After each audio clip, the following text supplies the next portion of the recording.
CM Revanth Reddy frustration లో మాట్లాడుతున్నారన్నారు మాజీ మంత్రి కేటీఆర్. వారు ముందుగా ఇచ్చిన హామీలను పూర్తిగా అమలు చేయాలని డిమాండ్ చేశారు కేటీఆర్. తాము పాలమూరు ప్రాజెక్టులో 90% పనులు పూర్తి చేశామన్నారు. కానీ వచ్చిన టెండర్లను రద్దు చేశారన్నారు. మరోవైపు రైతులకు యూరియా సమస్యలు తీర్చాలన్నారు. కేసీఆర్ తమ హయాంలో యూరియా బస్తాలు ఎన్ని కావాలంటే అన్ని ఇచ్చామన్నారు. ఇక నాగర్ కర్నూలు జిల్లాలో కొత్త సర్పంచుల ఆత్మీయ సమ్మేళనంలో పాల్గొన్నారు కేటీఆర్. పార్టీ మద్దతుతో గెలిచిన నూతన సర్పంచులకు అండగా ఉంటామన్నారు.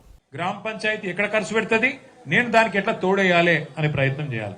అట్లాగే సేమ్ జిల్లా పరిషత్ కూడా ఒక 5 పైసలు వస్తాయి కదా ఢిల్లీకి వెళ్ళి ఫైనాన్స్ కమిషన్ ద్వారా, ఆ పైసలను మండలానికి తెచ్చే బాధ్యత మండల పరిషత్ అధ్యక్షునితో కొట్లాడకుండా మండలానికి తెచ్చే బాధ్యత అనుసంధానకర్త ఎవరు? జెడ్పీటీసీ గారు. గట్ల ఎవరి పాత్ర వాళ్ళు అర్థం చేసుకుంటే ఈ కుర్చీల లొల్లి ఉండదు. ఇక లేకపోతే సర్పంచ్ గారికి అయితే 5 ఏళ్ళు ఇదే లొల్లి ఉంటుంది. బీజేపీ ఓడేమో మంచిగా చీకటి దొంగ ఇద్దరు ఒకటైనట్టు ఇద్దరు కలిసిపోయారు మంచిగా బీజేపీ కాంగ్రెస్.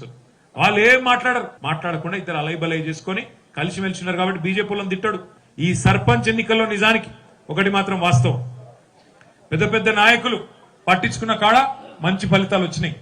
నాయకులు పట్టించుకోకపోయినా రాష్ట్ర వ్యాప్తంగా 12,800 గ్రామాలలో గట్టిగా కేసీఆర్ గారి స్ఫూర్తితో కొట్లాడిన మన నాయకత్వం మొత్తానికి చప్పట్లతో ఒకసారి అభినందనలు చెప్తాం. మొత్తం రాష్ట్ర వ్యాప్తంగా తెలంగాణ తిరిగి పట్టాల మీదకి రావాలి.